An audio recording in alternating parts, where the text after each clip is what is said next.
की जिस जमीन पर इजराइल कब्जा करके बैठा है वो जमीन उसको खाली करना होगी। सोचिए, भारत की मीडिया का चरित्र समझिए। ये कनाडा चला जाता है, पाकिस्तान में टमाटर आटा महंगा है वो दिखाता है। ये यूक्रेन और रूस का युद्ध दिखाता है रोज का। अब ये इजराइल और हमास का युद्ध दिखा रहा है, लेकिन ये मणिपुर नहीं दिखाता है। इसके पीछे मंशा क्या है? दरअसल भारत की जो मीडिया है वो घोर सांप्रदायिक हो गया है और उसको वही सारी खबरें दिखानी हैं जिसमें मुसलमानों को कटघरे में खड़ा किया जा सके। भारतीय मुसलमानों का हमास से क्या लेना देना है? भारत का मुसलमान संविधान के साथ है, भारत सरकार के साथ है। भारत सरकार का की क्या है राय वो भी बताऊंगा, लेकिन सोशल मीडिया पर जिस तरह से लोग लिख रहे हैं, लेकिन सबसे बड़ा सवाल खड़ा होता है मीडिया पर। सोचिए, मणिपुर में अपने ही देश के लोग मारे जा रहे हैं, लेकिन मीडिया वहाँ नहीं जा रही। क्यों? इसलिए कि वहाँ आदिवासी निशाने पर हैं। लोगों ने फेसबुक पर डाटा शेयर किया। सोचिए, तमाम न्यूज़ चैनल ने कितने कितने घंटे वो पाकिस्तान सीमा हैदर पर खर्च किए, लेकिन उसने मणिपुर पर बहस नहीं की, महंगाई पर बहस नहीं करता। ये पूरा डिटेल देखिए, मैं नहीं कहूँगा जी हो या तमाम जो न्यूज़ चैनल्स हो, और अब वही चैनल जाति जनगणना को भी झूठा बता रहे हैं। तो सोचिए, एक पांडे जी हैं, वो सबसे ज़्यादा फिलिस्तीन और इजराइल को लेकर लिख रहे हैं। वो नक्शा शेयर कर रहे हैं लोग कि किस तरह से पहले फिलिस्तीन जो है वो बहुत बड़ा देश था।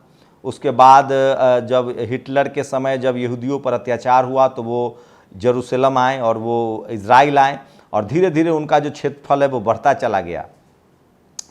तो लोग ये शेयर कर रहे हैं कि पीछे कुछ बहुत पहले कितनी ज़्यादतियाँ हुई हैं फ़िलिस्तीनियों पर, लेकिन कोई हमास के साथ नहीं खड़ा है, लेकिन फ़िलिस्तीन के साथ लोग खड़ा है। सोचिए, यासार भारत की जो पहले यहाँ तक कि यूनाइटेड नेशन में भारत ने पहले फ़िलिस्तीन का साथ दिया है। यासार अराफात के समय, इंदिरा गांधी के समय, वाजपेयी के समय, वाजपेयी का तो बाकायदा भाषण है कि अरब की ज़मीन खाली करनी पड़ेगी, तो वो भी एक है। लेकिन फ़िलहाल जो भारत सरकार है वो पूरी तरह से इजराइल के साथ है, और भारत का संविधान कहता है कि आप भारत सरकार के साथ रहिए अगर एक नागरिक हैं। लेकिन सवाल मीडिया को लेकर है कि मीडिया अफगानिस्तान का युद्ध दिखाएगी, पाकिस्तान की महंगाई, टमाटर, पेट्रोल सब दिखाएगी, कनाडा दिखाएगी, रूस यूक्रेन का युद्ध दिखाएगी, लेकिन अपने ही देश में जो बुरी स्थिति है उसको नहीं दिखाएगी। दरअसल मीडिया की कोशिश होती है कि भारतीय मुसलमानों को पोर्ट्रेट किया जाए। यहाँ हिंदू मुस्लिम के कई तरीके हैं।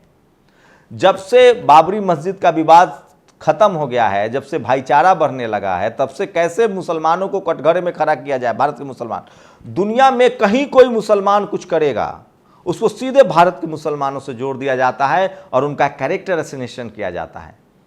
हमास से भारत के मुसलमानों का क्या लेना है? वो फिलिस्तीन का समर्थन कर रहे हैं। फिलिस्तीन एक देश है, तो एक भी भारतीय मुसलमान सोशल मीडिया पर हमास नहीं लिख रहे हैं, वो फिलिस्तीन लिख रहे हैं। और कई सारे सवाल भी खड़े हो रहे हैं। सोचिए, इजराइल जिसको सबसे ताकतवर देश कहा जा रहा था, आखिर उसकी पोल पट्टी खुल रही है कि आखिर वो इतना कमज़ोर कैसे हो गया, उसके और इस तरह के हमले कैसे हो रहे हैं। लेकिन भारत की मीडिया जो है वो इसलिए ज़्यादा दिखा रही है ताकि भारतीय मुसलमानों को उस तरह से पोर्ट्रेट किया जाए। ये भी एक बहुत बड़ी कॉन्स्पिरेसी है और ये समझना पड़ेगा। और सबसे ज़्यादा जो कुछ इंपॉर्टेंट ट्वीट्स है मैं पढ़ के सुनाता हूँ, जो सोशल मीडिया पर आज वायरल है, और ये बहुत ज़रूरी है कि मैं आपको पढ़ के बताऊँ। इतिहासकार हैं, अपना चैनल भी चलाते हैं, अशोक पांडे। हमास के हमले से सारी दुनिया दुखी है, स्वाभाविक है, हमला बर्बर है, लेकिन काश 2008 से अब तक इजराइल द्वारा मारे गए 15,000 फिलिस्तीनियों, जिनमें 33,000 बच्चे थे, 1.5 लाख फिलिस्तीनियों में 33,000 बच्चे थे, इन पर 1% दुख भी जता लिया होता। इन्होंने बाकायदा कुछ ज़्यादा ही इन्होंने लिखा है, चूँकि इतिहासकार हैं, तो ये कुछ ट्वीट्स हैं जो इनको मैं चाहता हूँ कि आपको पढ़ के बताऊँ। इन्होंने वो नक्शा भी शेयर किया है फिलिस्तीन इजराइल का, कि किस तरह से जो फिलिस्तीन के जो नक्शा है वो छोटा होता जा रहा है। कई सारे पत्रकार जो हैं वो इस नक्शा को शेयर कर रहे हैं। तो सोशल मीडिया पर ये तमाम खबरें जो है वो वायरल है, और फिलिस्तीन को लेकर सबसे ज़्यादा जो है अशोक पांडे जो हैं वो लिख रहे हैं। कई और लोग जो हैं इसको लेकर लिख रहे हैं, और ज़्यादातर जो बीजेपी के समर्थक हैं वो फ़िलहाल इजराइल के साथ हैं। भारत सरकार का भी वही स्टैंड है, लेकिन फ़िलिस्तीन को लेकर भी सिंपैथी है लोगों में। और तमाम वो पोस्ट जो मैं आपको पढ़ के सुनाना चाहता हूँ जो बहुत ज़रूरी है इस मुद्दे पर। लेकिन हमारा सवाल मीडिया से है, मैं फिलिस्तीन के मुद्दे पर से ज़्यादा सवाल मीडिया से है कि मीडिया की जिस तरह से दिलचस्पी है उसका सीधा सीधा मतलब है कि मीडिया इसलिए दिलचस्पी ले रही है कि भारतीय मुसलमानों को इस तरह से पोर्ट्रेट किया जाए। ये मैं दावे के साथ कह सकता हूँ, क्योंकि जिस तरह की रुचि है, जहाँ भी इजराइल और फिलिस्तीन हिंसा के जिस भवन में फंसे हुए इतना सीधा नहीं है। हिटलर के आतंक से त्रस्त यहूदियों ने जब इजराइल में बसना शुरू किया तो वहाँ रहे फिलिस्तीनियों के साथ वही किया जो हिटलर ने उनके साथ किया था। गांव के गांव उजड़ गए, हजारों लोग की नृशंस हत्या हुई और यह सब आज भी जारी है। पूरा पश्चिमी जगत इस पाप में भागीदार है। इजराइल किसी दैत्य की तरह निगलता गया, फिलिस्तीन को हथियारों और पश्चिमी के समर्थन के दम पर अहिंसक आंदोलनों की बेरहमी से कुचला गया। यासर अराफात ताउम्र दरबदर ही रहे। ये वो तस्वीरें हैं, जो ग्रीन दिख रहा है वो फिलिस्तीन है और जो उजला दिख रहा है वो इजराइल है। 2012 में छोटा देश था, 1946 में फिलिस्तीन था पूरा, फिर UN प्लान 1947 में वो और छोटा हुआ, 2049 से 67 तक और छोटा हुआ और 2012 में तो वो फिलिस्तीन बिल्कुल छोटा हो गया। तो इस तरह की तस्वीरें भी लोग शेयर कर रहे हैं जो सोशल मीडिया पर। दिलीप मंडल ने कहा है कि भारतीय नागरिक को सरकार के साथ होना चाहिए, क्योंकि भारत का संविधान कहता है कि जो सत्ता में लोग हैं, जो भारत की सरकार है, उसकी जो पॉलिसी है उसी के साथ उसके नागरिकों को खड़ा होना चाहिए। तो तमाम लोग लिख रहे हैं स्टैंड विथ इजराइल, लोग लिख रहे हैं इनको। जैसे ये देखिए डॉक्टर ऋचा राज हैं, बीजेपी के कार्यकर्ता, इनको लिख रहे हैं लोग कि भैया आप स्टैंड विथ इजराइल तो हैं, अच्छी बात है, लेकिन आप स्टैंड विथ मणिपुर कब होंगे। ये भी सोशल मीडिया पर सबसे वायरल खबर है जो मैं आपको दिखा रहा हूँ, और इसलिए कह रहा हूँ सोशल मीडिया ही सच्चा मीडिया है, सोशल मीडिया ही बहुजन मीडिया। अशोक कुमार पांडे वो तमाम तस्वीरें ट्वीट कर रहे हैं जो मैं आपको शेयर कर रहा हूँ। इजराइल का हिपोक्रेसी अब समझ में आ रहा है। उसके पास मोसाद है, आयरन ड्रोन है, तो बेगुनाह इजरायलियों फिलिस्तीनियों को रक्तपात कैसे हुआ। मोसाद से हमास को नहीं रोक सकता, नहीं आयरन डोमेन से मिसाइल अटैक, तो क्या Iron Dome only for sale है। सवाल कहने की क्या इजराइल ने सिर्फ हथियारों को बेचने के लिए अपने आप को इतना मजबूत देश दिखाया, और इतना मजबूत था तो एकाएक हमास घुस कैसे गया। तमाम हेलीकॉप्टर्स के मारने के जो है उसके तस्वीरें दिखाई जा रही जो सोशल मीडिया पर बहुत ज़्यादा वायरल है, और ये तमाम खबरें जो है वो मैं आपको दिखा रहा हूँ।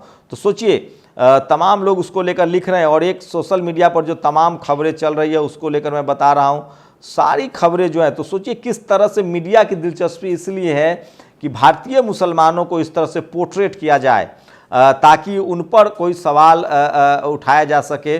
तो भारतीय मुसलमानों को पोर्ट्रेट करने के लिए इजराइल की मिनट मिनट की खबरें दिखाई जा रही है, लेकिन ये वो लोग हैं जो किसी कीमत पर वहाँ नहीं जाएंगे, मणिपुर नहीं जाएंगे जहाँ अपने ही लोग हताहत हो रहे हैं, अपने ही लोग इंजर्ड हो रहे हैं।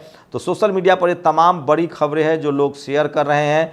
और एक बड़े ब्रजेश मिश्रा, एक बड़े पत्रकार है, उन्होंने भी सवाल उठाया है कि आप कितना दुश्मन को कमज़ोर आंकना इतिहास के कई साम्राज्यों का पतन का कारण बना है। 20 मिनट में 5000 रॉकेट दाग दिए गए। इजराइल ने अपने आप को दुनिया का सबसे बड़ा हथियार डीलर बताया, अपने आप को बेचा, लेकिन सवाल है कि इतना कुछ हथियार जब उनके पास था तो उनके साथ इस तरह की त्रासदी क्यों है। तो ये बड़ा सवाल है, और तमाम लोगों को पोर्ट्रेट किया जा रहा है। तो ये जो पोर्ट्रेशन का काम चल रहा है वो बहुत खतरनाक है जो सोशल मीडिया पर चल रहा है। तो आप इस तरह के सोचिए, भारत की जो मीडिया है वो अफगानिस्तान दिखाएगी, यूक्रेन रूस दिखाएगी, पाकिस्तान दिखाएगी, कनाडा दिखाएगी, सीमा हैदर दिखाएगी, मणिपुर नहीं दिखाएगी, बेरोजगारी नहीं दिखाएगी, गरीबी नहीं दिखाएगी, लाचारी नहीं दिखाएगी, और ख़ासकर जहाँ मुस्लिम कॉन्फ्लिक्ट जोन में हो उसको जरूर दिखाता है ताकि भारतीय मुसलमानों को उसके बहाने कटघरे में खड़ा किया जा सके। ये सबसे बड़ा सवाल है जो मैं आपको बता रहा था। और आज की सबसे सोचिए, सीमा हैदर और सचिन पर ABP, Zee India TV, news 24, Republic Bharat ने तमाम कितना बहस किया, और 10 लाख लोग दिल्ली में आए, उस पर बहस नहीं हुआ। तो सोशल मीडिया पर लोग बहुत जागरूक हैं और वो तमाम सवाल पूछ रहे हैं कि इजराइल फिलिस्तीन आप दिखा रहे हैं, मणिपुर कब जाएंगे। जो लोग इजराइल के साथ खड़े हैं वो मणिपुर पर क्यों नहीं बोल रहे हैं। तो आखिर क्या वजह है कि अपने देश में चल रहे जो प्रॉब्लम्स है उस पर लोग बात नहीं कर रहे हैं, और क्या वजह है कि खासकर उन लोगों उस प्रॉब्लम पर लोग ज़्यादा बात करते हैं जिसमें कहीं ना कहीं मुस्लिम एंगल हो, हिंदू मुस्लिम एंगल हो। इसको लेकर लोग तमाम सवाल पूछ रहे हैं, तमाम सवाल उठा रहे हैं, सोशल मीडिया पर लोग लिख रहे हैं। लोगों को लगता है कि भारतीय मुसलमानों को खराब पोर्ट्रेट करने के लिए इस तरह की बड़ी कॉन्स्पिरेसी होती है जो सबसे खतरनाक है, सबसे ही बेकार है। तो ये सबसे बड़ी खबर थी जो सोशल मीडिया पर आप वायरल है। आप लोग अपनी प्रतिक्रिया जरूर दीजिए। क्या हमास से भारतीय मुसलमानों का क्या लेना देना है? ये सबसे बड़ा सवाल है। लोग सवाल पूछ रहे हैं कि हमारा हमास से क्या लेना देना है। और सोचिए किस तरह से तमाम लोग जो सोशल मीडिया पर लिख रहे हैं और मीडिया पर सवाल उठा रहे हैं कि भैया ये वो लोग हैं जो किसी भी कीमत पर भारत के मुसलमानों को कहीं ना कहीं बर्बाद करना चाहते हैं, उन पर सवाल उठाना चाहते हैं, और शायद इसीलिए वो इस तरह के ट्वीट लिखते हैं। वही भारत सरकार ने, नरेंद्र मोदी की सरकार ने साफ साफ कहा है कि हम इजराइल के साथ खड़े हैं। तो ये भारत का स्टैंड है। उसको लेकर भी लोग ट्वीट कर रहे हैं कि 6 महीना पहले तक जो भारत सरकार थी उसका स्टैंड जो था वो फिलिस्तीन के साथ था। शुक्रिया। नेशनल दस्तक की आपसे गुजारिश है कि अगर इसको बचाना चाहते हैं तो नेशनल दस्तक को सब्सक्राइब करने के लिए रेड कलर के सब्सक्राइब बटन को दबाएं, फिर बेल आइकन की घंटी दबाएं। नेशनल दस्तक को बचाने के लिए बहुत जरूरी है कि हर खबर को शेयर करें, लाइक करें, कमेंट जरूर करें।